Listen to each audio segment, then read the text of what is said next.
What's up, everybody? Welcome back to the MaxBet Podcast. I'm Mike McKiskey, joined today by Kunal Mishra, Chief Strategy Officer at OddsWorks Gaming.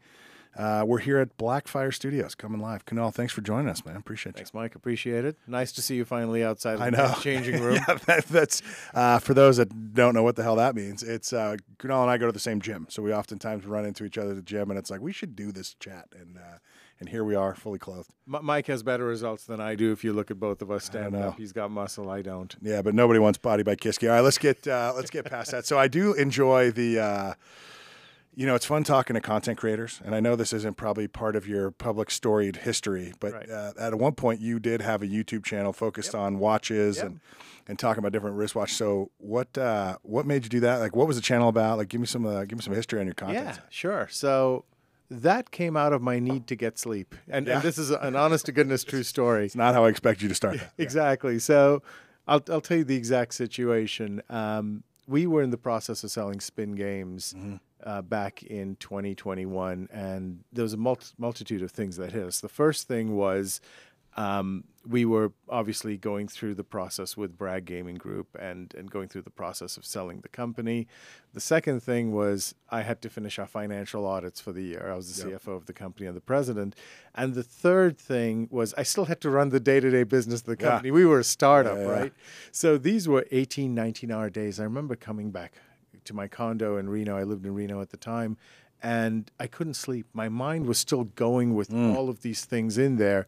And I happened to chance on people doing unboxing videos. And I thought, of women's purses and stuff. I thought this was genuinely the dumbest thing I had ever seen in my life. Yeah. I went, I can't believe there are people that would watch this complete shit out there. Yeah. Then all of a sudden, one night, I just went, you know what? Let me take my iPhone 6S, which is what I had, right? Completely outdated. That was old even then, yeah. Yeah, exactly. And for a guy running a tech company, is really cutting edge, right? And I put a whole bunch of books in there. I didn't even own a tripod, okay? Interesting. And I just opened up a watch and started talking about it, uploaded to YouTube. Sure. And I went to sleep. And I actually talked about what I truly loved, which is one of my outside hobbies is watches. It's a family thing. Yep. My father loved it. He passed it on to me and things like that. I woke up a couple of days later. I woke up the next day, but I checked the channel a couple of days later and had a few thousand views. And I'm just going, who are these people? Who are these? Things that I've told you, right? I couldn't believe anyone would watch a guy on an iPhone 6 not showing his face, just talking about a watch with no preparation whatsoever, right? And weirdly for me, talking about my passion and things like that actually helped me kind of recenter my life, right? And that kind of became the thing, and I still do it to this day. I release a short every morning. Oh, really? And truth be known, if I don't release it, that's kind of my center. That's what I do. Like, I go to the gym first thing in the morning now, but right before that, I'll release a 10-second short about a watch on YouTube. Interesting. And those two things get me set for my day. I don't know what it is. There was a day I missed it, and I was completely off for the whole day. Really? Yeah, interesting. Yeah. And it's, it's interesting. For me, it was a couple of things. Number one was obviously talking about something I'm passionate about. And it really helped relax me from the day-to-day stress of running a business and running a startup, right? But it also taught me a lot about how social media works. I'm in the iGaming space. I've been there now for the last decade, perhaps. So it really gave me insight into social media and potentially how the algorithms work. And it's all about engagement as the videos get released. So if you get a whole bunch of likes, if you get comments and you respond back to those, the algorithm's self-perpetuating in there. They like that. They promote that up. And it's one of those things where it can spiral up and down. Like, and I don't necessarily always talk about high-end watches. Like, my top video, I think, is me talking about a Casio watch, right? It's a G-Shock, right? It's $100. And my top short is me just showing my G-Shock on my wrist. So people gravitate to what they gravitate to. But the way the algorithms are, and I'm in a niche of a niche, Mike, right? Yeah. But watches are not exactly a popular subject. It's not like, it's not like cars or cooking. Well, they can be. So I laugh. Like I wore this watch. You wore the Breitling. I wore, just because I knew you were coming, like I'll wear my watch, right? Yeah. So, but I laughed because then I was driving here going, I have an old Tag Heuer, like a Tag Heuer from the 90s that my dad gave me because it was for him. He got his first, I don't know, director or something or other job, and he's like, I'm going to buy a nice watch. And that was the watch he bought. Yeah. And then as he paid it forward, he got a new promotion right around when I was graduating college, and he bought himself a Rolex. So I got the Tag as a graduation present. And I was like, so there is a significance to watches in some culture, certainly mine growing up. So I feel like, but I wouldn't know the first thing. Like I laugh. Like if people come into like our business meetings, they got these really nice watches. I'm like, I couldn't tell you if that watch cost $200 or $20,000. So I'll tell you how it kind of snowballed for me, right? So my parents live in India, and I moved to the United States to go to UNLV when I was 18. Go Rebs. Yeah, exactly. We have a quarterback issue, but we'll get to that later. We'll sort that out. Yeah, exactly. You need him as a guest on Max. Yeah, no chance. He's not welcome here anymore. Yeah, exactly. Unless he stays. But here's where it was, right? As my father started to get older and things like that, there was this bond that was still there. And I remember, being in the United States, it's not a huge watch culture at the time. Then I moved to Japan. I was the GM of JCM for years, and it's a big watch culture there. And I started, I call it being watch curious at that stage, right? Because everyone's in a nice watch, and my dad had given me a watch. It was a Tudor day date, and I had it cleaned up, polished by Rolex, and I wore it, and I didn't know a thing about it. As my dad got older, a little bit sicker and stuff like that, I started to see what we could bond about. He gave me the watch, and I realized he had gold Omegas and stuff like that. Sure. And I got it restored for his 70th birthday. And as he got older, and he's passed away for a few years since, but that was the bond. That was a father to the son bond for me. Yeah. And it became so important because he's my idol. He's my complete idol in life. And that was something I held on to. And I just went down this nerdy rabbit hole, right? Sure. I just went down this freaking rabbit hole with watches. And that's how it was a way of reconnecting with my father who's passed on. Yeah. But it was just my way of keeping his memory alive. So that's what it was for me. Yeah, that's cool. Yeah, that's interesting. So when you're talking about the watches, is it educating, or is it just saying, hey, here's like you mentioned the watch you're wearing, Tudor or something or other? You're like, is it just educating on what that brand means, or is it, what are the shorts even about? I feel like I should have done more homework here. But. Yeah, the shorts are just, here's the watch I'm wearing today, and here's where I am. Got it. Oh, interesting. Like if I'm traveling, and I do travel a fair bit, I'll just take a picture of my watch in a new location, and I'll post it and go, here's where I am, and here's the watch. So I don't know if it's educational. It never started out as that for me. It started out as a pure exercise. It's a mental health thing almost. It is a mental health thing for me, right? And that's, even when I look at hiring people now, right, I always try to find out what moves them. Because we can talk as much about work as we can, right? And that's well and good. But you've got to have an outlet. Yeah, for You've sure. got to have an outlet, right?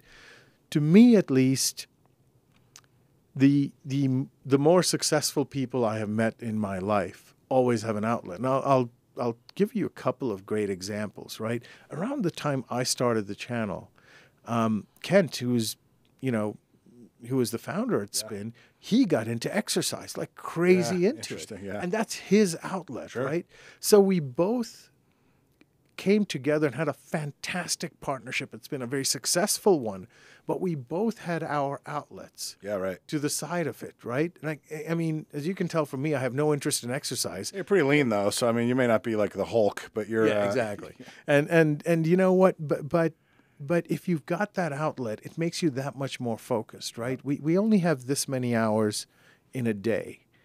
And you've got to spend some of that time for yourself. And to me, you're probably right. It is a mental health thing in a lot of ways, but it's also a way of me connecting with my past, which is my father, and making sure that memory is alive and things like that. Yeah, that's really interesting. I wonder, because here's the thing, and it probably sounds like different coming from me who hosts a podcast.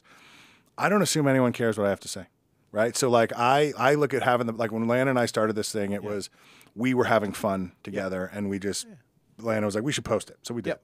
And it turns out people enjoyed it. And then now I get people going, you should do like, why don't you have more personal Instagram stuff? Why don't you post like, and I go, who cares? Like I look at this and people go, well, you're a host of a thing, but I look at this as a vehicle to expose your message, right? Like, not saying I'm a servant, but it's almost like I'm a vehicle here. I'm not the star of the show. The guest is the star of the show, right? So, but then it's like, but you're going, who cares? They'll figure it out or they won't. You're doing it for you. Yeah. Because I've often thought like maybe I should do a daily morning because I've been working out in the morning. So I'm probably more on Kent's side here, trying to work out a little more. And it's like, maybe people are interested that I just did a 3-mile walk with 30 pounds on my back, right? Or something, just kind of give them a peek into my life. I don't know. You know, it's interesting to me, Mike, because you don't know what moves other people. Yeah, for sure. You don't know. I mean, I've received comments on my channel. Thank you so much for this. Thank you. Because I did one on legacy watches, what it means to get a watch handed down to you and to hand your watch down to someone. Exactly like your story, right? And the amount of comments in there, thank you so much. I finally went out and found my dad's watch, and I have great memories of him now. You don't know what moves people, right? Yeah. You just don't know what moves people, and that's what I've learned. I mean, I did this so that I could get my mind off work. Yeah, right, exactly. Right? I mean, it was truly an altruistic kind of thing. Let me get my own mind off work. I didn't expect a soul to watch it, right? Right. And I've never advertised it. I've never put it on LinkedIn. I've never put it on Facebook. I don't even have an Instagram. I don't do any of that stuff, right? But it's organically 1.5 million people have tuned into it, which I look and go, people have way too much time on their hands, first of all, right? But it actually does help in a lot of ways. People take their mind off. You know, our lives are full of pressure. Yeah, for sure. No matter who you are, what social strata you're in, what country you're in, you have pressures. If we can do something to make someone's life just that much that's that much better a day. That's a lot better. Yeah. We actually have a closed WhatsApp group in gaming, and it's a really small one, about guys who love watches. And there's a lot more in this little hobby than I thought. Sure, I thought it was me and another guy somewhere out there, but I was going, hey, you know what? And I was out with a client a few months ago, and you know, we finished our meeting and we're like, let's go buy a watch together. And we all went out and bought watches. That celebrated that day. And that was, you know, and it wasn't a client vendor thing. This was friends. Yeah. And it's funny how passion turns clients into friends. Yeah. And this is just one of those things, right? And it's relatable to a lot of folks, and especially in today's, you know, consumer age where everything is disposable, right? I mean, we just bought an electric car, and believe me, it's about as disposable as it gets when I first got into it, right? But there's something that people are gravitating towards more that, as you said, you know, your father's watch got passed down to you, the tag got passed down to you, right? There's something about having something that's built to last generations. When, you know, we trade our phones in every few years, get a new one. Now with electric cars, it seems they're going to be, you know, they're just becoming commodities. They're becoming iPhones again. To have something that's of tremendous longevity, I think, means more and more to us as society as we move forward. Yeah, it makes sense. I often think about that sometimes. I mean, I'm fortunate my father's still alive, so I chat with him a bit. But you have sometimes I'll wear that watch and I'll go, man, I'm sitting in a business meeting like I assume he was 30 years ago wearing the same thing. Right. So it's just funny how the continuity of those, you know, it spans decades and whatnot. All right, last question on watches, and we'll get into some gaming stuff here. I'm assuming the guys that are in your client base there have a preference for watches. They kind of know about it. But if you're the recently promoted director going, hey, I want to get a new, like, what kind of watches are you recommending for people? What sends the right message in 2024, I guess, if you're that up-and-comer that's maybe going, I need a watch now. I'm at the level where I got to get something nice. So here's what I'll tell people, right? Know your budget, okay? It's different for everyone. I'll tell you a few things in there. Like, I always tell people, you don't need a ton of money to get into this, right? For $270, you can get the most hype watch of the last 5 years. It's called a Moonswatch by Omega and Swatch. So Omega makes a $7,000 chronograph watch. They are owned by the Swatch Group. They collaborated with Swatch to make a plastic version of that for $270, and people line out outside stores to go get those watches, right? You can start with that. But if you want your first big boy watch, right, Rolex is very hard to get today. And everyone wants Rolex because of the brand, right? But there are great horological pieces that are available for very accessible price points, all the way from a few $100 like a Moon Swatch, all the way up to, I'd say, $4,000 or $5,000, where you can get a great Longines, you can get a great Tudor, things like that that are horologically significant. If your lifestyle is completely outdoor, I'd get a G-Shock. Yeah, right? I'd get a G-Shock. My thing is, I don't hate the Apple Watch at all, but I have enough stuff going on to which I don't need my hand buzzing. That's why I got rid of mine. Every single time I get a text message or an email or a phone call. Plus, it looks really goofy as I'm 50 now, trying to scan and read what's written in Zoom that, in. yeah, in that 0.2 Helvetica font, right? Yeah. So that's really why I use watches, and to me at least, it conveys for me, right, a sense of stability and a sense of the person cares about the long term. That's what it means to me personally. It could mean something different to everyone else. When I'm sitting across from you, got to watch. Hey, listen, we care about quality.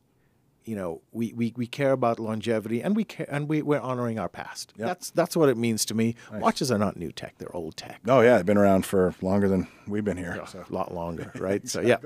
No, that's awesome. And then so let's move on to a little strategery. So Chief Strategery Officer at Oddsworks Gaming.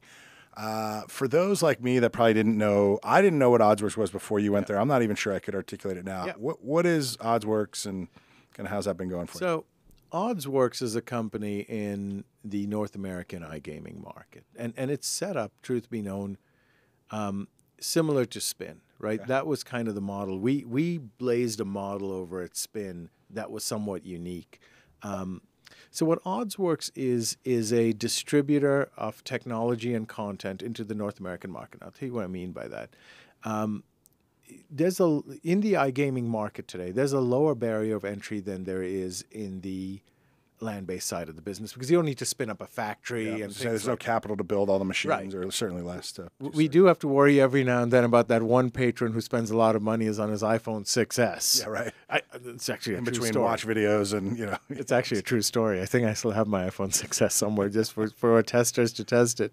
So, but Oddsworks is set up as a pure play provider of content and distribution. What I mean by that is we have the remote gaming server, which connects into all the major casinos in the North American market. But we don't do our own content. That's an important piece of the puzzle. In our days at Spin, if you wanted to come in to the US iGaming market, you could choose to be with a conflicted company, or you could choose to be with your pure play company. I'll tell you what I mean by that. So there's a lot of people who will aggregate your content onto their platforms, okay? But they're conflicted in that they have their own studios, right? Yep. And certainly they do a good job in distributing it, but when push comes to shove, when it's Margin Friday, as I like to call it. Only take one game. Yeah, exactly. Only take one game, highest margin game wins. And there's nothing wrong with that, right? It's just business. Yeah. But there's always a need for someone who goes, I'm just a distributor. You don't have to worry about my games competing with your games, even though you're a third party, right? And that's what Oddsworks is set out to be. It's basically completely pure. If you want to come in, if you have great content, and you want to get into the fastest growing and arguably the second largest, soon to be largest market in the world, the United States, you can come in through Oddsworks, built on exactly that. We're not going to prioritize our games versus your games. There can't even be perception of that because we don't even have our own, right? Yeah. Maybe we got a few from the old days, but really nothing that matches up today. And that's really what the company is. It's a pure play distribution company that provides market access, technical market access with direct integrations. It provides commercial market access via commercial deals, and it provides regulatory market access through our licenses.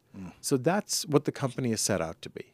Interesting. And so I hear a word thrown around a lot, Yeah. aggregator. Is that fair to say here, or it sounds like maybe more than just aggregator for? Yeah. So aggregator is a technical way to get into the casinos, right? We handle the whole gamut. Got it. We handle aggregation is a subset of distribution. Understood. So we aggregate your content technically, Yep. whether it's through on our RGS, separate mechanisms, anything like that. In addition to that, we have a commercial team that goes in there and actually pitches your content. Interesting. Right? So we do both pieces of it. And that's where if you have, I like to call it conflicted aggregators, you tend to have a little bit of a challenge in that, who are the sales guys going to pitch? Yeah. Right? Well, I mean, one that pays them the most, I'll tell you that for free. yeah, Exactly. and what's the company always going to say, right? I mean, now companies are by and large fair. They'll give everyone a shot. But I always go, having been a CFO in my past, going, sometimes you just need to get that high margin Yeah, product in that's there, it, bud. buddy. Yeah, right? exactly. I mean, that's the reality of it. With us, there is no such conflict in there. Yeah, interesting. How do they? Okay, so if you provide the whole thing, so I guess some of your partners must then be folks that may have really good game ideas, good maybe math assets, whatever Yep. they have, but they're just like, I don't know how to render this thing. I don't know how to get it all the way to Yeah. a regulated casino environment. So Yep. you're working with maybe smaller creative studios, or It runs the gamut. It runs the gamut from smaller to larger companies, right? Because here's the way it goes. A smaller studio may have an idea, Yep. and we have to conceptualize it and make it legitimate for gaming, right? So we have to do a ton of work for that one. Yep. The second piece of it is a larger company that may come in that's already got a shrink wrap product, but they don't necessarily, at this stage of their being as a company, they may say, listen, it's better for us to have a distributor in this business today, as opposed to us, spend millions of dollars to create the infrastructure to be able to get the licenses and all that other stuff. So it's a gamut of companies that come in. Understood. Yeah, so it's those maybe that have robust land base, for example, and then need a pathway into online. Correct. Yeah, that Correct. makes a lot of sense. Without really investing the millions you Yeah. need to do into creating an online division. And all the things servers like and the that. support and everything else that you guys are doing. Yeah, Exactly. that makes sense. Yeah. Yeah, that's wild. What are some of the latest trends you've been seeing in iGaming? Like, I know I hear a lot about, just because probably biased because I was in table games most recently, but it seems like tables online are taking off. Or like, what's the next next frontier for online? I'm not saying slots are going anywhere, but they're pretty well known. Yeah, tables have a very, very powerful niche in the business, right? And it goes two ways. Now, tables, so iGaming is legal in about 6 states today. Sports betting's 30 plus states today, right? So there's obviously a big difference there. But if you look at the states that have both, right, there's definitely a correlation between sports bettors and table games. Okay, Right. so as you start to see that, you see that there's people launching mini games trying to get people to bet during sporting events, stuff like that on tables, which are incredibly quick, fast, snappy. So table-based mini games that are coming in through, like they're watching an NFL game and you go, hey, boom, here's roll the dice or whatever it might be. Yeah, exactly. So that's one of the trends we see as far as games overall are concerned, right? It's really becoming, how do we utilize our games? How do the operators, I should say, utilize our games best to make, to distinguish their sites, right? So a big thing is, how do you do exclusives, right? With some operators, you can't do every game as an exclusive. It's got to be a good game. That's always been interesting to me on the iGaming front, because coming from land-based, Yeah. you look at, I mean, I had a mobile social world for a little while, but then mostly land-based, you look at it and you go, well, look, like every casino can have the same games and feel okay about it. I mean, they don't always love it. I mean, everybody wants to be first to market, Right. But like if you have, I don't know, Dragon Link or quick hits or something, like everybody can have that. And then players will play it because they're kind of grouping to you by location. Yep. You're on the Summerlin side, you might play at Red Rock versus Right. Green Valley or whatever, and they don't care. Same football. Right. Online, you're just one click away from changing. Yeah. So if you have the same exact games as the next guy, like what Right. makes you special anymore? So obviously the game content, somewhat of a unique content would be helpful. Yeah, so it's a mixture of the two, right? So the operators, I mean, obviously there's a conscious effort to reduce bonus and promo spend, right? And there has to be as the industry starts to really focus in on profitability now. You're starting to see that, right? But the way they're doing it is somewhat is really unique, and we've got to kind of stay in with it. So exclusives are limited time exclusives in which you get this game before anyone else. They'll promote it going, this is only on our site and not on anyone else's site. You know, we can't do that every single time, but we make sure that all of our operators at least have a chance at exclusives, right?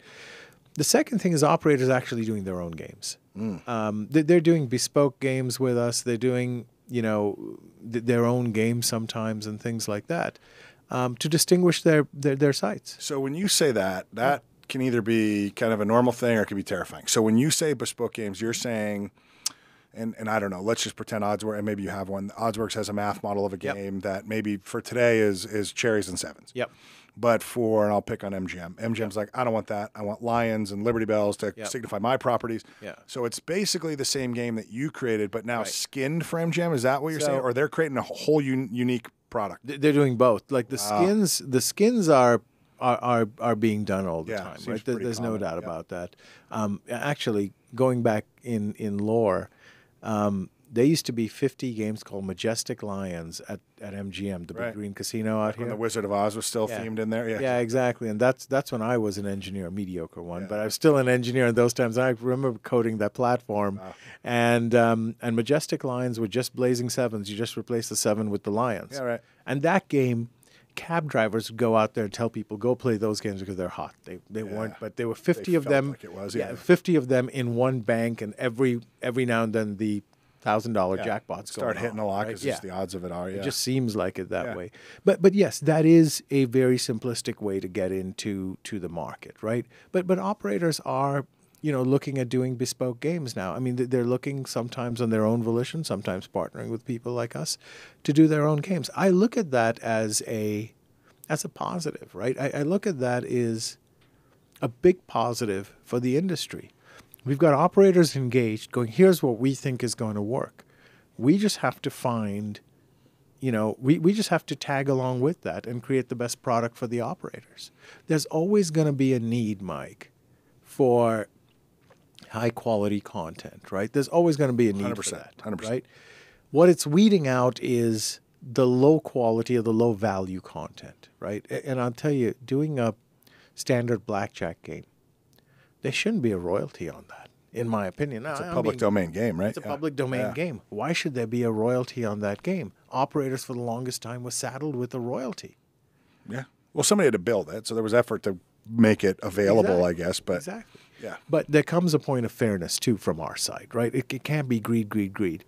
And I think it's becoming a more transparent and open relationship between the two. And that's why I think smaller companies, like in my opinion, the very largest companies are going to succeed because of their scale, right? They have tremendous scale in there. Vendor side, operator side, or both? I'm talking about vendor side. Yeah. I'm talking about vendor side, right? But there's a niche in the smaller company space where we can be more creative with our business models. We can be more creative with, you know, licensing deals and stuff like that really allow us to punch above our weight. There should be no reason why, you know, a company with under 25 people should be punching above its weight. I'll tell you, in my days at Spin, right, we were a company of 42 people when we sold, and we had over 3% market share. Like, and that was our whole company, right? Yeah. From top to bottom. Yeah. It was our whole company was 42 people, and we captured 3% market share. So there is definitely a precedent of doing that, as long as you're not so close-minded that goes, this is the only way we do things. Obviously, if you're big enough, you have the mass to be able to say that, right? But if you're small and you can be creative on the fly, you can make a tremendous business in this space by just being more transparent with everything. Yeah, I think that's what would potentially worry me from a traditional model perspective is the bigger guys then are also the ones that tend to charge more, or they try to, because hey, we're the big hammer, we have great games. But that's probably what's motivating the operators to try to make their own games. Like, well, wait, you mentioned Margin Friday. They're going, wait a minute, I don't have to pay my X percentage to the vendor. I could just own that part too, right? And then it could potentially be all exclusive games because I made them. And who do they call? Ghostbusters Oddsworks, right? Yeah, that's my point. And so I guess where I'm always been interested to see is how long it would take for a large, and it's probably got to be a multi-property type of group or a multi-website or a big internet group to do it, because I don't know that a one-off casino would make sense to try to stand up their own slot company, but like, or game content company. But at some point, it probably does. There's a line there where you go, well, we just do our own studio and save 10% of our floor replacement. It's just our own stuff, right? It's not saying all these other companies go away. You're right. But it could be a legitimate threat, I guess, to the future of growing. But it already has happened in land-based casinos. Because when you talk about you come from the table game side of the business, right? When it comes to non-IP games, the casinos already just go to a carpentry shop in the back and they go out, get some Print felt. some felts, yep, exactly. And then they're done, right? Yep. So that exists in land-based. It never existed in online. So in online right now, people are just replicating a land-based model, right? You look at it, maybe it didn't happen so much in slots in land-based, but certainly in table games, you knew the Carney Pit was the only place you could really sell your games in a lot of times, right? Not every time, but a lot of times you just go to the Carney Pit and go, what do you have there?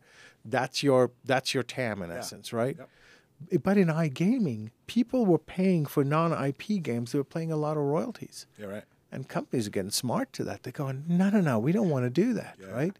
We want to find a partner who can be innovative with us in the way they think. And that's where a smaller company with no publicly listed, with not having to worry about, obviously we worry about cash day over day in startups, I always like to tell people, but we don't necessarily need to answer to a public market on a quarterly basis and go, here's what's happening and here's not, right? Yeah.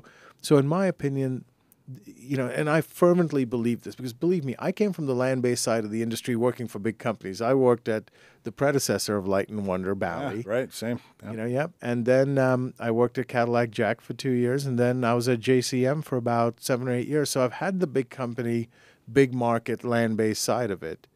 iGaming is not that different. Yes, we have a technical twist. I always tell people, we trade the problems of parts inventory in a warehouse for someone playing on a device we barely ever heard of, right? Yeah, right. You just trade one set of problems for another. Yeah, there's always challenges, absolutely. You just trade one set of problems for another. And that's where, I think the businesses are colliding into exactly the same place from two different angles, right? Land-based has always had... You could never, in your experience, sell them a standard blackjack game and expect to collect a monthly nut on it unless you put a side bet on the game. Right. So you have to have something proprietary. Yeah, exactly.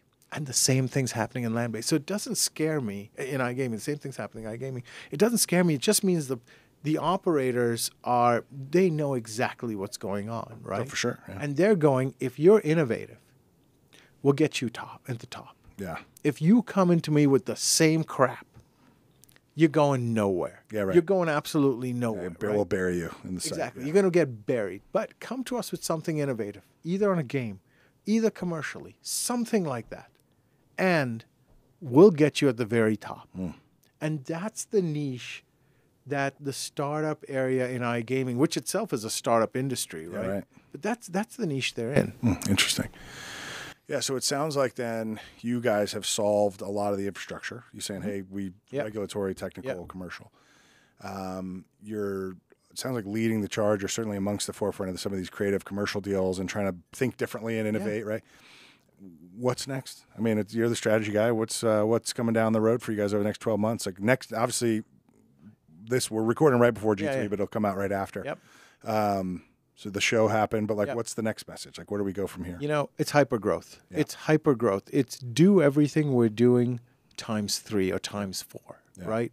So it's never done, Mike. Sure. Yeah. Our job is to be able to find, when you look at what I try to present, and this is what I believe at least, we're really a portfolio management company. Okay, and this is what I tell our operators a lot of times. We're not a content company. We're a portfolio management company that deals in content. Right. Like, if you talk to financial guys, they'll always say, well, you know what, have your blue chip stocks, and then have your, little bit, you dabble in you also have the QQQs, the NASDAQ tech companies, and then have some crazy, Bitcoin or some investments like that, right? To give yourself some volatility. That's what we have to constantly do at OddsWorks. And we did at Spin. We always had the blue chips, which is, hey, here are the companies who are, who have the gravitas, who are going to come in. You've got a high floor. with those companies, but there's a ceiling, right? There's always a ceiling with those games. Yep. You know, there's a floor and a ceiling, but it's in a relatively narrow band. So there's no And saying. it's lucrative. Yeah, exactly. Exactly. All right. You're never going to get fired for buying IBM was an old saying, right? So this is that. In addition to that, we are going to also find some indie studios. And the floor for that studio is 0. Yeah. Okay? Yeah. But the ceiling for that studio is 100. It's boom or bust. Yeah, exactly. And Yeah. I had, going back to my old days at Spin, I had a guy, really, a really good math guy in the industry who came up with a game. And it was fantastically successful. And that had that floor of 0 or 100, and it hit it out of the park. Right? The game was called Ripley's Big Wheel. It was amazing how well that game did. Yeah. And that shows you that even a small indie guy, a small indie studio like that can create a game that punches so much above its weight, Yeah. right? So the way the way I have to do it, I'm a portfolio manager as anything else, right? And we have to keep balancing and rebalancing our portfolio, no different than any fund manager would do. Yeah, I was gonna say it starts to sound a lot like investment, where you're going, hey, for It every is. one of these high risk, high reward plays I do, I got to make sure I have some offset, and Right. a more stable kind of Right. trusted play. Yeah, And that's our challenge. Like Oddsworks, our challenge is the front end, bringing in the content studios, right? Yeah. The distribution's handled already. Ours is bringing in and making sure you get a better and better portfolio. The way you have to look at it, right, is you're buying an individual stock when you're buying a supplier who has their own games. Okay, you're buying a stock. Now, there's nothing wrong with owning Apple stock. We can all make a killing doing that, or Amazon. What we're saying is you're buying a fund with us. Sure. You're buying a fund, and our job is to keep refreshing that fund. That's really what I'm going to keep doing with the company. I love it. I love it. We have been we could go all day, I feel like, but we're running. So I'll ask you this last question. Yeah. I always like this now. It's kind of a thing I pivoted to is, what's your advice for the next guy? So, and I don't know if that's the next game designer, the next operator who's trying to get creative, just a breaking out executive from a finance background. Like in terms of somebody that's up and coming, whether they're young or just new to the business, like what kind of advice do you give people in terms of maybe how to succeed or what to do here to kind of build your own brand here? Well, whether it's the next YouTuber or whether it's the next CSO Whomever, for a company, right? Let's make Watch that- owner or something. Exactly. Yeah. Follow your passion, Yeah. right? And I'll tell you, this comes from my own story. I grew up in the first generation of video gamers, and I never wanted to do anything outside of video games. Thank goodness I was at UNLV and I saw, hey, that's a video game right there in a slot machine. That's all I'm going to do. We're doing this now. Yeah, exactly. So I look at it, I've never worked a day in my life. I've always been passionate about games and gaming and stuff like that, right? And I would just say, follow your passion, but most importantly, listen. Yeah. There are so many people today who don't listen to that one little bit of nuance. Like, we do quarterly business reports with all of our customer base, right? And I tell everyone, let's listen, because our customers are so generous with us, right? They'll sit us down at their facilities. They'll tell us what's good and what's bad, honestly. As a distributor, we don't have that built here mentality. Because we don't build any of, we just engineer the games. Yeah. We are not the designers of them, connectors, yeah, right? exactly. So it's important for us to have our ears open always and not take anything personal. It can't be personal to us, right? If you have a game designer, someone says your game's complete shit, they're going to be like... It's like you're telling me your kid's ugly. Yeah, it's not good. Yeah, exactly. Yeah. But here we're pure play distributors, right? And I would just tell people, if you're getting into the space or you're moving up in your career, listen, listen, listen. It's a great thing sometimes to be a counterpuncher as opposed to being a puncher. Yeah. Listen before you act, right? And then just go nuts and have fun. Yep. Have fun. Put your iPhone 6S and start talking about watches. Yeah, exactly. I love it. You heard it here. Follow your heart, open your ears. Let's have some success. Yep. I appreciate you coming by, man. This has been buddy. fun. We can, this will probably be when we have you back because I feel like we could have gone all day. So Yeah, I think so too. swinging by, man, and Absolutely. good luck to you. All right. Cheers. Thanks, Mike. Yep. Appreciate it, bud.